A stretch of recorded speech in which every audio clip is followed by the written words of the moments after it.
अजीज़ तलबा और तालिबात, Farooq foundation online school के ज़रिए यकसा नसाब के मुताबिक तालीम हासिल करें। अगर हमारी वीडियोस पसंद आएँ तो चैनल को सब्सक्राइब करें और दोस्तों के साथ शेयर करें और बेल आइकन को लाजमी दबाएं ताकि आइंदा आने वाली तालीमी वीडियोस आप हासिल कर सकें। अस्सलामुअलैकुम बच्चों, कैसे हैं आप। उम्मीद है कि आप सब अपने घरों में खैर व आफियत के साथ होंगे। बच्चों, फ़ारूक फाउंडेशन ऑनलाइन स्कूल से आप मुकम्मल तालीम हासिल करके बोर्ड का इम्तिहान बराए जमातिन नहुम और दहुम बेहतर तौर पर पास कर सकते हैं। आप अपनी उम्र और तालीम के मुताबिक मज़ीद तालीम हासिल कर सकते हैं। वालिदैन के से फ़ोन या कंप्यूटर पर हमारी वीडियोस के ज़रिए तालीम हासिल करने की दरख्वास्त करें। रोज़ाना 1 से 2 घंटे ऑनलाइन पढ़ाई करें और जब आप स्कूल जाएंगे तो आपको मज़ीद किसी मदद की ज़रूरत नहीं होगी। इस तरह पढ़ाई करके आप अपना वक्त और वालिदैन के अखराजात में बचत कर सकते हैं। ऑनलाइन स्कूल की कोई फ़ीस नहीं है। आप ज़ूम पर भी क्लासेस का फ़ायदा उठा सकते हैं। हर मज़मून की मुकम्मल तालीमी वीडियो मौजूद है। बच्चों, उम्मीद है कि आप सब इससे फ़ायदा उठाएंगे। Auzubillahiminash-shaytanir-rajim. Bismillahir-Rahmanir-Rahim. Assalamualaikum students. Hope you all are doing well. As you all know, हमारी जो लास्ट क्लास थी, जो लास्ट वीडियो थी, उसमें हमने अपना चैप्टर नंबर 2 कंप्लीट कर लिया था. So now in today's class will be starting chapter number 3 which is environment. आज हम जो क्लास में टॉपिक पढ़ रहे हैं वो है एनवायरनमेंट. एनवायरनमेंट का काफ़ी बड़ा चैप्टर होता है, काफ़ी चीज़ें होती हैं, काफ़ी टाइप्स होती हैं. सो आई होप सो आप लोग को भी इंटरेस्ट डेवलप होगा इन सब चीज़ों में. So Rachel Carson was one of the greatest environmentalist. यानी कि जो रेचल कार्सन थी वो एक बहुत बड़ी इन्वायरमेंटलिस्ट थी. इन्वायरमेंटलिस्ट कौन होते हैं? इन्वायरमेंटलिस्ट वो लोग होते हैं जो इन्वायरमेंट की बात करते हैं, जो कि कंसर्न होते हैं, जिनको ख्याल होता है कि जो उनके आसपास का इर्द गिर्द का जो माहौल है, जो हमारा पूरा इन्वायरमेंट बन रहा है आसपास का या फिर हमारे अर्थ का, वो बहुत जो माहौल है पूरा वो बहुत साफ़ सुथरा रहना चाहिए. हमें ऐसे काम करने चाहिए जिससे हम अपने अर्थ को प्रोटेक्ट कर सकें, हमारे आसपास के माहौल को साफ़ सुथरा अच्छा बना सकें, क्योंकि हमारे माहौल का ही हमारा असर पड़ा होता है हमारे मौसम पर भी. तो जितना अच्छा हमारी इर्द गिर्द रहेगी, साफ़ सुथरी रहेगी, फिर उतना अच्छा हमारा मौसम भी रहेगा. जितना अच्छा हमारा मौसम रहेगा और हमारा इर्द गिर्द का जो माहौल है वो पूरा साफ़ सुथरा रहेगा, तो उससे हमारी सेहत पर, हमारी हेल्थ पर बहुत बड़ा इफ़ेक्ट होगा कि हमारी जो सेहत है वो ज़्यादा से ज़्यादा अच्छी हो पाएगी. जिस तरह हम सांस ले रहे हैं, अगर हम सांस लेने में जो हवा ऑक्सीजन अंदर ले रहे हैं, तो ऑक्सीजन भी हम हवा के साथ ले रहे हैं. जब हवा अंदर ले रहे हैं, अगर वो हवा ही गंदी होगी तो ज़ाहिर है हमारे लंग्स इफ़ेक्ट होंगे, तो हमारी हेल्थ इफ़ेक्ट होगी. तो हमारे सारे जो माहौल होता है आसपास का, जो अगर वो आलूदा हो जाएगा तो हमारी सेहत पर ही बहुत बड़ा असर पड़ेगा. लेकिन अगर वो साफ़ सुथरा अच्छा माहौल रहेगा, अच्छा आसपास का इर्द गिर्द का इन्वायरमेंट रहेगा, तो हमारी जो सेहत है मेंटली भी, फ़िज़िकली भी, सब तरह उस पर अच्छा असर पड़ेगा. इसके अलावा जो हमारे देखने वाले हैं उन पर भी अच्छा असर पड़ेगा. तो जो रेचल कार्सन थी वो एक बहुत बड़ी इन्वायरमेंटलिस्ट थी. वो कंसर्न, उनका ये शौक़ भी था, उन्होंने पढ़ा भी था और वो एक कंसर्न रहती थी. उनको ख़्याल रहता था कि जो हमारा आसपास का माहौल है वो उसको किस तरह बेहतर बना सकें. पब्लिक को बताती थी कि ऐसे ऐसे करें जिससे आपके इर्द गिर्द के जो इन्वायरमेंट है वो अच्छा हो जाएगा. इसके अलावा डिसीजन मेकिंग करती थी कि ये करेंगे तो हमारे इन्वायरमेंट पे अच्छा असर पड़ेगा, ये करेंगे तो बुरा असर पड़ेगा. तो वो भी इस तरह पब्लिक को इन्फॉर्मेशन इस तरह देती थी. इसी तरह अब अगर आपको आपकी स्क्रीन पे शो हो रहा होगा, उनकी एक पिक्चर पोर्ट्रे करी गई है और उसके साथ में ही लिखा हुआ है, I hate the way humans destroy the environment. मुझे बहुत बुरा लगता है, यानी कि उनको एक नफ़रत सी होती थी कि जो ह्यूमंस हैं, जो इंसान हैं, वो किस तरह हमारे इन्वायरमेंट को ख़राब कर रहे हैं. So I am going to talk to you about environmental pollution. तो इसीलिए मैं आप सबसे, पब्लिक से, ह्यूमन से बात करूँगी इन्वायरमेंटल पॉल्यूशन के बारे में. After all we only have one earth, so we had better look after it. यानी कि उन्होंने कहा, क्योंकि मैं इस बारे में बात क्यों कर रही हूँ, क्योंकि हमारे पास एक ही अर्थ है, जो एक ही अर्थ है, तो एक ही ज़मीन है, तो उसे हमें अच्छे से अच्छा बनाना चाहिए. लेकिन हम लोग क्या कर रहे होते हैं, हमारे बहुत से ऐसे काम होते हैं जिनकी वजह से हमारे जो इन्वायरमेंट है वो ख़राब हो रहा होता है, इन्वायरमेंटल पॉल्यूशन डेवलप हो रही होती है. तो उन्होंने कहा कि मैं ये चाहती हूँ कि जो हमारी एक ही ज़मीन है हम उसका ख़्याल रखें, उस पर पॉल्यूशन क्रिएट ना करें, ऐसे काम ना करें जिससे इन्वायरमेंटल पॉल्यूशन कॉज हो. तो इस बारे में वो बात करना चाहती थी और बात करती थी, क्योंकि वो बहुत फ़िक्रमंद रहती थी कि हमारा जो इर्द गिर्द का माहौल है, जो इर्द गिर्द की साफ़ सुथराई है, वो किस तरह मेंटेन की जाए। सो नंबर 1 है हमारे पास types of pollution. Pollution occurs when a part of the environment becomes unhealthy for the organism that live in it। यानी कि pollution कब पाई जाएगी या कब होगी? pollution जब होगी जो हमारे आस पास का जो environment है, यानी कि जो हमारे आस पास का माहौल है वो अनहेल्दी हो जाएगा, जो हम सब के लिए, ह्यूमन बींग्स के लिए, जो ऑर्गेनिज़म अर्थ पर रह रहे हैं, चाहे उनमें एनिमल्स हों, चाहे हम लोग हों, जो कोई भी हो, जो भी लिविंग ऑर्गेनिजम्स हैं, उनके लिए वो बुरा हो जाए, अनहेल्दी हो जाए, जो उनकी सेहत के लिए अच्छा ना हो, तो वो सारी जो अगर ऐसा एनवायरनमेंट हमारा हो जाता है जो हमारे लिए अनहेल्दी और लिविंग ऑर्गेनिजम्स पे भी बुरा असर डाल रहा है, तो वो क्या कहलाया जाएगा? वो कहलाया जाएगा pollution. There are 5 types of pollution that I am going to tell you about. वो हमें बताएंगी पॉल्यूशन की टाइप्स के बारे में। तो पॉल्यूशन की कितनी टाइप्स हैं? पॉल्यूशन की फर्दर 5 टाइप्स हैं। Land pollution, noise pollution, air pollution, water pollution and visual pollution. यानी कि लैंड पॉल्यूशन, जो ज़मीन पे हम कचरा कर रहे हैं, इर्द गिर्द हम गंदगी फैला रहे हैं, वो हो गई लैंड पॉल्यूशन। नॉइस पॉल्यूशन क्या होगी? बहुत ज़्यादा म्यूज़िक कहीं ज़्यादा बज रहा है, या बहुत ज़्यादा उसमें हाई वॉल्यूम पे लोग गाने सुन रहे हैं, या फिर किसी भी तरह की कोई भी एक्टिविटी हो रही है उस एक्टिविटी का अगर वॉल्यूम बहुत हाई है तो हमारी नॉइस पॉल्यूशन कॉज होगी। इसके अलावा जो हमारी ट्रैफिक है, ट्रैफिक में जो हॉर्न की आवाज़ है मुस्तकिल, जो फैक्ट्रीज़ की मशीनरी की आवाज़ है, जो हम लोग ज़्यादा हंस रहे हैं, बोल रहे हैं, ज़ोर ज़ोर से चीख चीख के बातें कर रहे हैं, या बच्चे खेल रहे हैं तो वो बहुत ज़्यादा शोर मचा रहे हैं, तो इन सब से हमारी नॉइस पॉल्यूशन होगी। इसके बाद हम करेंगे एयर पॉल्यूशन की। अभी मैं आपको बस एक थोड़ा सा बता रही हूँ कि हर टाइप के बारे में, हर टाइप से क्या क्या रिलेट कर रही है और किस किस चीज़ से जो टाइप है वो पॉल्यूशन कॉज हो सकती है। बाद में हम डिटेल में हर टाइप को अलग अलग से भी बताऊँगी आपको, और हम पढ़ेंगे भी उसके बारे में। सो नाउ एयर पॉल्यूशन किस तरह कॉज होगी कि जो हमारी हवा है वो गंदी हो जाए, हमारी हवा में जो गंदगी होगी, जो हमारी हवा हमारे लिए अनहेल्दी हो जाएगी, तो उसके क्या हो सकते हैं? इसी तरह कि हमारे पास हम लोग कचरा बहुत ज़्यादा फैल गया, अब उस कचरे को लोग जला रहे हैं, तो उससे हमारे पास जो है वो एयर पॉल्यूशन हो सकती है। इसके अलावा जो फैक्ट्रीज़ हैं, फैक्ट्रीज़ का धुआं निकल रहा है बहुत बुरी तरह, जो हमारे पास सारे व्हीकल्स हैं, इसमें गाड़ियाँ हो गई, बसेज़ हो गई, वैन्स हो गई, मोटर बाइक्स हो गई, इन सब का जो धुआं निकल रहा है, जो फ्यूम निकल रहा है, उससे भी हमारे पास एयर पॉल्यूशन कॉज होगी।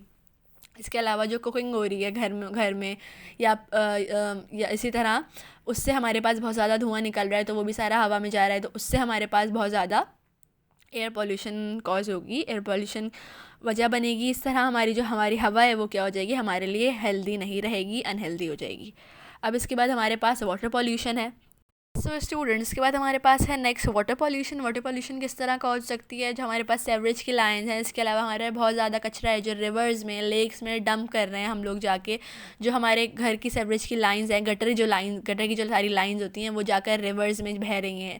इसके अलावा वाटर हमारा इस तरह भी हो सकता है कि लेक्स की तरफ हम लोग, या फिर रिवर्स की तरफ जो ये सारा कचरा जा रहा है वो हवा की तरफ भी उड़ के जा रहा है, या फिर हम जो अक्सर समंदर पे जा रहे होते हैं तो हम लोग वहाँ पे भी जाके बहुत कचरा कर रहे होते हैं, ख्याल नहीं रख रहे होते, तो वो फिर कचरा बाद में पानी में मिल जाता है, और फिर वही जब पानी हमारे पास आ रहा होता है रिवर से या लेक से, किसी भी तरह से, तो वो हमारा पानी भी गंदा हो जाता है। और जब हमारा पानी गंदा हो जाता है, तो पानी तो आप सबको पता है कि हमारे लिए कितना ज़रूरी है। अगर हमारा पीने वाला पानी ही गंदा हो जाएगा, जो हमारे लिए सबसे ज़्यादा ज़रूरी है, तो फिर हम हेल्दी किस तरह रहेंगे? जब पानी ही अनहेल्दी हो गया, जो हमारी बॉडी में जाएगा, जब हम उसको पानी पीने के अलावा जो हम इस्तेमाल करेंगे, अपनी स्किन पर टच कर रहे हैं, उन सब के लिए भी हमारे लिए वो पानी बहुत अनहेल्दी हो जाएगा, और वो आगे बहुत सारे इन्फेक्शन या फिर डिसीज़ेज़ कॉज कर सकता है। इसके बाद हमारे पास आ जाएगा विजुअल पॉल्यूशन। बस विजुअल से आपको क्या समझ में आ रहा होता है? विजुअलाइज़ करना, किसी बारे में देखना, जो हम चीज़ें देख रहे हैं, तो उस तरह की पॉल्यूशन से मुराद ये है कि उसकी क्या, अगर वो किस तरह विजुअल पॉल्यूशन हमारे पास एनवायरनमेंट में हो रही है, तो वो इस तरह से कि बड़े बड़े एडवर्टाइजिंग बिलबोर्ड्स लगे हुए हैं, बहुत ज़्यादा बिल्डिंग है, बहुत ज़्यादा कंस्ट्रक्शंस हो रही हैं, यहाँ पे हमारे पास ग्रीनरी नहीं रही है, बहुत ज़्यादा ग्रीनरी ख़त्म कर दी गई है, प्लांट्स को काट दिया गया है, पावर लाइन्स हैं बहुत ज़्यादा, जो जैसे ये हमारे पास बिजली की तारें होती हैं वो मिली हुई हैं, एक से एक जुड़ी हुई है, और हज़ारों किस्म के तार एक साथ मिल रहे हैं, वो हमारे पास जो हमारी आंखें हैं उसको भी अच्छा इफेक्ट नहीं दे रहे होते। इवन के अलावा अगर हमारे पास कोई किसी अच्छी जगह से ट्रैवल कर रहा है दूसरे सिटीज़ में, और वो देख रहा है कि भाई यहाँ तो बिल्डिंग्स ही बिल्डिंग्स हैं, रश ही रश है, तार जो वायर्स वगैरह हैं, तार हैं, वो सब मिल रहे हैं एक दूसरे में और झमकट्टा बना रहे हैं। बहुत बुरा लग रहा होता है देखने में भी कि अगर हम लोग किसी अच्छे एरिया से किसी ऐसे एरिया की तरफ जा रहे होते हैं जो बहुत पॉल्यूटेड है, बहुत ज़्यादा बिल्डिंग्स हैं वहाँ पे, बहुत ज़्यादा उसकी वहाँ पे पॉल्यूशन भी है, इसके अलावा पॉपुलेशन भी ज़्यादा है, लोग रहने वाले भी वहाँ पे ज़्यादा हैं, ज़ाहिर है बिल्डिंग ज़्यादा हैं, यूज़ ज़्यादा है, कचरा भी हो रहा है, तो वो हम सबको चीज़ें अच्छी देखने में भी अच्छी नहीं लग रही होती हैं। तो ये होगी एक विजुअल पॉल्यूशन की टाइप। ना अब हम डिटेल में अगर हम बात करें कि लैंड पॉल्यूशन हमारे पास किस तरह से हो रही है, तो हम वो डिस्कस करेंगे। Land pollution, there are several causes of land pollution including, यानी कि हमारे पास लैंड पॉल्यूशन की बहुत डिफरेंट कॉजेज़ हैं, बहुत सारी वजह हो सकते हैं जिसकी वजह से लैंड पॉल्यूशन होगी। The use of chemical pesticide that some farmers use to grow crop. When too many chemicals are used, they kill microorganisms such as bacteria and fungi that are essential for healthy soil. यानी कि जब हम लोग जो हमारे farmers हैं वो कहीं भी किसी भी किस्म की क्रॉप्स उगा रहे होते हैं, किसी भी किस्म की क्रॉप है, चावल की है, गन्ने की है या किसी भी किस्म की है, तो वो वहाँ पर बहुत सारे केमिकल पेस्टिसाइड्स यूज़ कर रहे होते हैं। सो स्टूडेंट्स, अगर बात हम ये करेंगे केमिकल पेस्टिसाइड्स क्या होते हैं, आप मुझसे ही क्वेश्चन करेंगे केमिकल पेस्टिसाइड्स क्या होता है, जिन स्टूडेंट्स को नहीं पता तो उनके लिए कि pesticides are chemical compound that are used to kill pest including insects, fungi and unwanted plants, weeds. यानी कि वो सारे केमिकल कंपाउंड यानी कि उनको मारने के लिए जो कि हमारी क्रॉप को ख़राब कर सकते हैं, जिसमें इंसेक्ट आ जाते हैं, फंजाई आ जाते हैं, अनवांटेड प्लांट, वीड्स आ जाते हैं। हज़ारों किस्म के पेस्टिसाइड्स यूज़ की जाते हैं अराउंड वर्ल्ड, फार्मर्स यूज़ कर रहे होते हैं ताकि जो उनकी क्रॉप्स हैं, जो उनकी किसी भी किस्म की फसल है वो ख़राब ना हो सके। तो जब हम लोग फार्मर्स इस तरह के फसल के लिए पेस्टिसाइड्स यूज़ कर रहे होते हैं, तो ये सारी पेस्टिसाइड जो हमारे पास माइक्रो ऑर्गेनिजम्स हैं यानी कि बैक्टीरिया और फंजाई हैं, उनको किल कर देती है। जब वो उनको किल कर देती हैं, जो हमारी हेल्दी सॉइल है, जो हमारी फसल तो नहीं कहेंगे लेकिन जो हमारी मिट्टी है उसको ज़रख़ीज़ बनाने के लिए, अच्छा हेल्दी करने के लिए वो सारे ऑर्गेनिज्म अब सॉइल में नहीं रहेंगे। तो अब सॉइल में नहीं रहेंगे तो एक तरह से लैंड पॉल्यूशन कॉज होगी। Dumping of rubbish, apart from being visually unattractive, dumping waste can contaminate the land and cause the death of animal that may eat poisonous waste। यानी कि कचरे का एक जगह ढेर लगा लेना। किसी जगह आपने अगर अपनी सिटी की तरफ ट्रैवल किया गया हो जहाँ पे ऐसे खाली प्लॉट्स हैं, तो आपने देखा होगा कचरे का ढेर लगा हुआ है वहाँ पे, बस खाली प्लॉट्स कहीं से ही मिल गए। अब सारे जो कचरे वाले हैं वो वहाँ जाके अपना जो सारा कचरा है वो डंप करते रहते हैं। अब वो एक पहली बात तो ये कि वो आपको देखने में भी अच्छा नहीं लग रहा होता, फिर आप वहाँ से गुजर रहे होते हैं तो एक अजीब सी किस्म की वहाँ स्मेल होती है, बदबू होती है जो आपको बिल्कुल भी अच्छी नहीं लग रही होती। एक तो ये हो गया कि वो विजुअल पॉल्यूशन भी कॉज कर रहे हैं, लेकिन लैंड पॉल्यूशन वो इस तरह कॉज करेंगे कि वो जो हमारी ज़मीन है उसको भी एक हद तक गंदा कर देंगे। क्योंकि कचरे में आपको पता है कितने हद तक के जरासीम हो सकते हैं।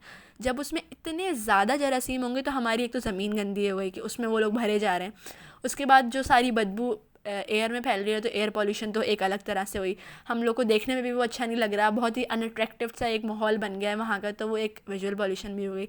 अब लैंड पॉल्यूशन वो लोग इस तरह हो गई कि उनकी ज़मीन ख़राब हो गई। इसके अलावा अब बहुत सारी गायें, बकरियां ये सब वहाँ पे घूम रही हैं, या फिर कोई गधे घोड़े हैं वहाँ पे गुजर रहे हैं वहाँ से, या कोई भी एनिमल है जो वहाँ पे कचरे की तरफ आ रहे हैं, कचरे से कुछ उठा के खा रहे हैं, तो उन कचरे से उठाने, ज़ाहिर है कचरा तो जिस तरह ह्यूमन बींग्स के लिए वो कचरा गंदा है, तो ह्यूमन बींग्स में तो हमारे पास एनिमल्स जो हैं, ह्यूमन बींग्स के अलावा, इंसानों के अलावा जो एनिमल्स वगैरह हैं, वो भी अगर उनमें से कोई भी पॉइजनस वेस्ट या फिर खा लेते हैं, कोई सड़ी हुई गोश्त खा लिया या फिर कोई सड़ा हुआ खाना जो हमने फेंका, क्या वो ख़राब हो गया, हम नहीं खा सकते और वो एनिमल्स ने खा लिया, तो वो उनके भी एक मौत का ज़रिया बन सकता है, उनकी भी डेथ कॉज हो सकती है, जिसकी वजह से भी एक लैंड पॉल्यूशन कॉज हो जाएगी कि अब वो कचरा तो था ही था, या वो जानवर भी खा के मरना शुरू हो गए, वो भी वहीं पड़े हुए हैं, उनकी भी स्मेल है, उनको वो भी एक अनअट्रैक्टिव सा विजन कॉज कर रहे हैं, तो उन सब की वजह से भी हमारे पास बहुत हद तक लैंड पॉल्यूशन होगी। तो इसी तरह हमारे पास प्रॉपर कोई भी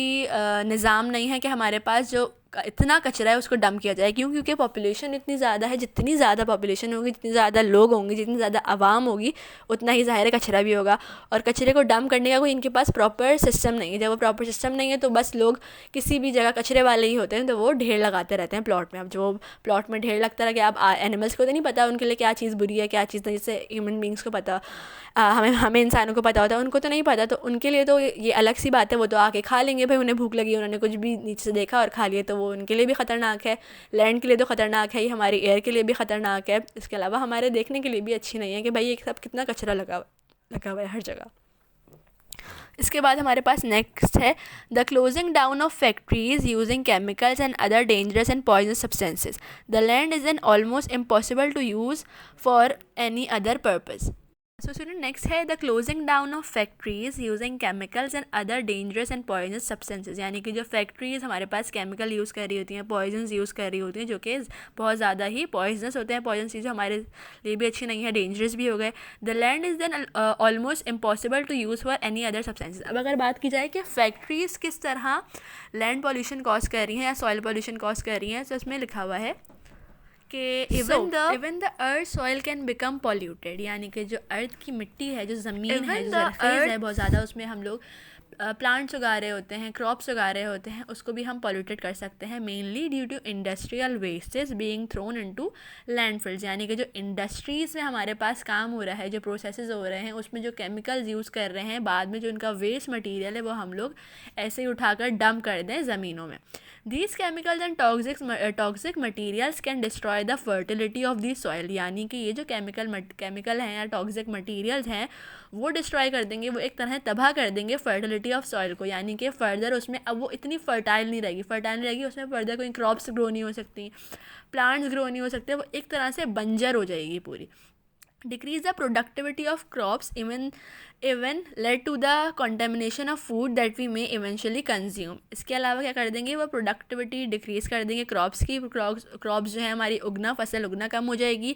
इसके अलावा जो हमारे पास या फिर उसी ज़मीन में जो किसी किस्म की क्रॉप्स उग रही हैं तो वो हमारे लिए भी जहरीली हो सकती हैं। क्यों? क्योंकि जो इंडस्ट्रीज़ में हमारे पास चीज़ें बन रही होती हैं या किसी भी किस्म का कोई भी काम हो रहा है इंडस्ट्रीज़ में, क्योंकि डिफरेंट इंडस्ट्रीज़ होती हैं और डिफरेंट काम हो रहे होते हैं हर इंडस्ट्रीज़ में, तो वहाँ पे different poisonous and dangerous chemicals use कर रहे होते हैं।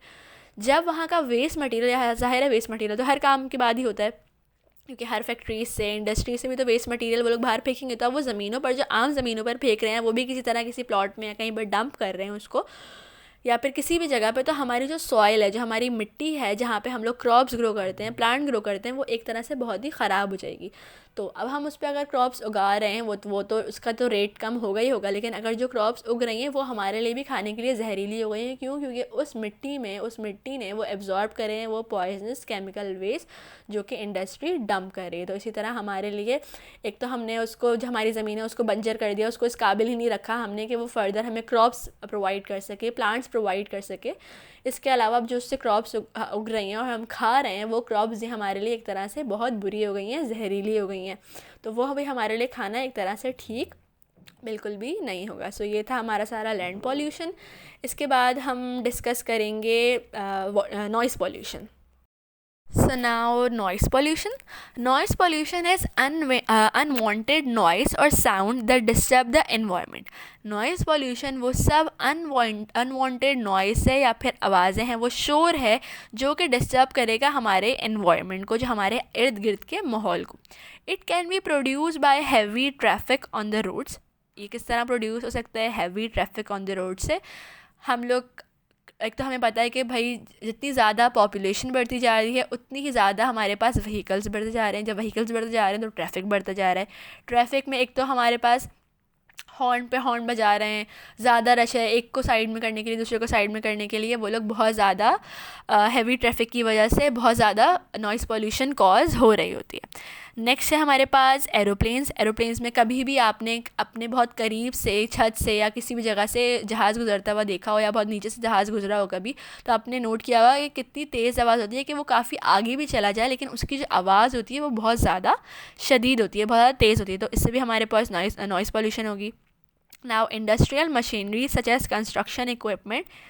हमारे पास इंडस्ट्रियल मशीनरी कौन सी, जिससे हम कंस्ट्रक्शन कर रहे हैं। कभी भी आपके किसी इर्द गिर्द आसपास आपने कहीं देखा हो कंस्ट्रक्शन का काम हो रहा हो, बिल्डिंग्स बन रही हो, ऑफिस बन रहा हो, कोई फ्लैट्स बन रहे हो, कोई घर बन रहा हो, तो आपने नोट किया होगा कि वहाँ पे कितनी अगर वो मशीनरी यूज़ कर रहे हैं तो मशीनरी की तो खैर अलग ही आवाज़ होती है, तो मशीनरी से भी हमारे बहुत ज़्यादा नॉइज़ पॉल्यूशन होगी। लेकिन इसके अलावा अगर वो लोग कोई हथौड़ी से ठोक रहे हैं कोई चीज़ या फिर कुछ लगा रहे हैं या फिर अंदर ज़मीन खोद रहे हैं, कुछ भी कर रहे हैं, तो उसकी आवाज़ बहुत ज़्यादा होती है। इवन कि आप भी डिस्टर्ब हो रहे होते हैं, एक वक्त में भी आपको भी गुस्सा आ रहा होता है कि बहुत ज़्यादा शोर हो रहा है इस वक्त और बहुत ज़्यादा आवाज़ बुरी लग रही होती है।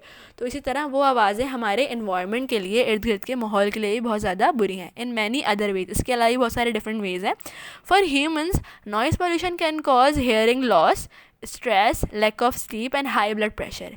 ह्यूमन बींग्स के लिए, इंसानों के लिए इसके क्या बुरे असरात है जो हम पे हो रहे हैं, वो हो रहा है हेयरिंग लॉस। लोग इतने ज़्यादा, एक तो आजकल बहुत सारे लोगों में ये देखा जाता है कि उनको हेडफोन्स यूज़ करने की बहुत ज़्यादा आदत है, क्योंकि वो हेडफोन्स यूज़ कर रहे होते हैं तो उनको उस हेडफोन्स में वो लोग बहुत ज़्यादा तेज़ आवाज़ में कुछ भी सुन रहे हो, चाहे म्यूज़िक हो या फिर कोई काम की चीज़ हो, जो भी हो रहा हो XYZ, हम लोग बहुत ज़्यादा वॉल्यूम में सुन रहे होते हैं, तो वो हमें एक तरह हमारे पास हेयरिंग लॉस कॉज कर रही होती है। इसके अलावा इतनी ज़्यादा शोर में हमें रहने की आदत हो गई है कि हम लोग ऊंचा सुनने लगे हैं। तो ऊंचा सुनने वाली आदत भी ये होती है कि आपकी जो हेयरिंग के पूरे सेंसेस हैं वो कम से कम होते जाते हैं, और आपका जो इंसान है फिर वो हेयरिंग लॉस की तरफ जा रहा होता है, उसको सुनने की सलाहियत कम हो जाती है या फिर बिल्कुल ही ख़त्म हो जाती है। इसके अलावा एक तरह से स्ट्रेस कॉज करेगा। मुस्तकिल आवाज़ें हैं, मेंटली भी आप डिस्टर्ब हो रहे हैं, फिज़िकली भी आप डिस्टर्ब हो रहे हैं, शोर हो रहा है तो आपकी नींद भी पूरी तरह नहीं हो रही, लैक ऑफ स्लीप में आप कंडीशन में जा रहे हैं। इसके अलावा जब लैक ऑफ स्लीप होगा या तो जब नींद की कमी हो जाएगी, फिर स्ट्रेस होने लगेगा, तो एक तरह से आपका BP, ब्लड प्रेशर जो है वो भी